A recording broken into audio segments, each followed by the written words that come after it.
Rock steady.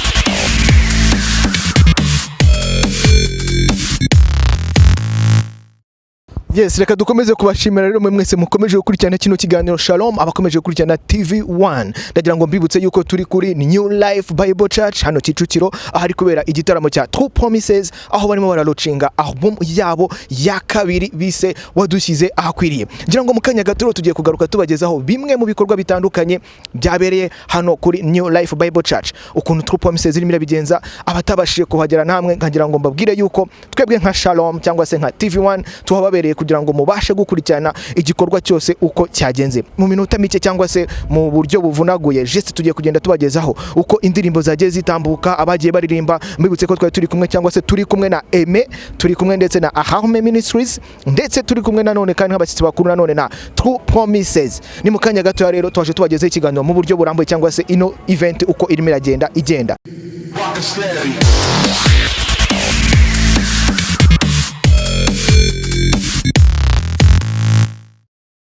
Ladies and gentlemen, can we just get on our feet? Everybody, everybody.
Yes, ngira ngo mumaje kubona gace gato kajyanye n'iki gitaramo cya True Promises cyo kumurika album yabo bise wadushyize ahakwiriye. Muri kano kanya rero tugize amahirwe turi kumwe n'umwe mu bayobozi akaba ari we Dani. Amakuru yawe? Amakuru ni meza. Umeze neza? Tumeze neza cyane. Biragenda? Yego. Murashima Imana? Turashima Imana. Yes, ndagira ngo wenda use nkaho tubwira cyangwa se ubwire abadukurikiye muri kano kanya iyi concert yanyu mwayiteguye gute?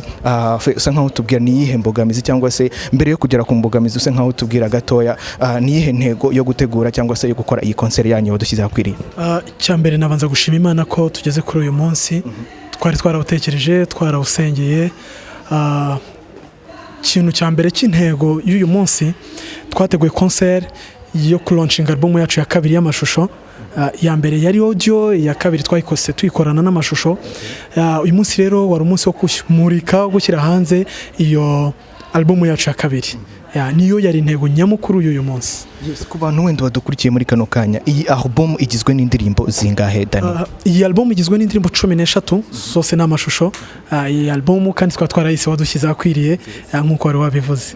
Yego. Kuki mwahisemo kuyita wadushyize ahakwiriye mu ndirimbo 13? Kuki mwahisemo kuyita rino zina Dani?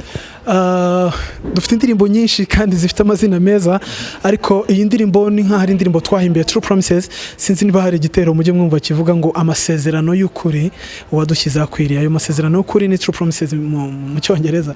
So bitewe n'inzira ndende twagiye tunyuramo, tubazo duke na duke twagiye tunyuramo bitugoye, kugeza kuri uyu munsi rero twasanze nta mukristo udashobora kunyura mu bibazo. So niyo twaba turi muri ibyo bibazo, twaba tunezerewe, aho niho hakwiriye Imana yadushyize. Yego. Ngira ngo True Promises abantu benshi bayimenye cyangwa se itangiye kumenyekana mu myaka 2 ishize, aho banyamenyekanye mu ndirimbo Mana Urera. Ese True Promises ku bantu wenda batayizi imaze igihe kingana iki itangiye Dani? True Promises yatangiye mu 2009 mu kwezi kwa 11. Nicyo gihe twatangiriye. Kuri ubu rero tumaze imyaka 7 dukora. Yego. So mumaze imyaka 7 mukora, mumaje gusohora album zingahe wenda ku giti cyanyu usibye wadushyize ahakwiriye? Tumaze gusohora album 2. Ya mbere yitwaga Ni muri Yesu nzibera. Niyo yari album ya mbere, ni nayo yaje indirimbo yitwa Mana Urera. Ngira ngo turi mu kwezi kwa mbere, umuntu ashobora kugira ikibazo cy'amatsiko, ashobora kwibaza 2017 of course mu ntangiriro z'umwaka. Kuki mwahisemo iyi album kuyitangira mu ntangiriro z'umwaka? Kuki wenda mutabikoze mbere, cyangwa se nihe gahunda cyangwa nibihe bintu muri gutegura wenda abantu babakurikiye cyangwa se abakunzi banyu muri rusange? Uyu mwaka twagize imbogamizi zigiye zitandukanye. Album twari twayironchize mu kwa 12, hanyuma tuyisunikaho gato kubera tubazo duke na duke twagiye tugira, ariko twari twararonchize umwaka ushize. So tuteganya rero kuba twakora n'indi album muri uyu mwaka, tukazongera tukayironchinga muri uyu mwaka nyine. Wow. Noneho wenda tugana nko ku musozi wacu kugira ngo twongere tureke abadukurikiye muri kano kanya bongere base nkaho bareba ka video gato k'igitaramo kiri kubera hano inyuma gatoya. Niki wabwira umuntu utabashije kugera hano kuri New Life Bible Church? Nawe nkuko ayibonye, cyo namubwira gusa nuko yacitswe rwose ku iyi concert nziza, inogeye amaso, abantu bose baje bari kuramya Imana bishimye bakanayihimbaza. Ndumva cyo namubwira yacitswe gusa, ariko bitewe nuko mwari muhababereye barakomeza babirebe kandi babikurikirane tumwe na tumwe mu duce twagiye tugira concert. Yes, ngira ngo wenda kabazo kamwe kanyuma tugana ku musozo w'ikiganiro cyacu Dani. Ku bantu batabashije kugera hano, ngira ngo kwinjira yabiri amafaranga 10,000 bakaguha na CD cyangwa DVD iriho indirimbo niba nibuka neza. Ku bantu batabashije kuhagera ariko bakeneye indirimbo yanyu, bakeneye ibihangano byanyu, babasha kubona gute izino album cyangwa se izino ndirimbo zanyu? Abantu batabashije kuboneka bashaka iyi album yacu, cyambere ndashobora kuba contact bashobora guhamagaraho kugira ngo bazazibone mu buryo bwitonze, bwihuse. 07 8 3 100 2 1 07 8 3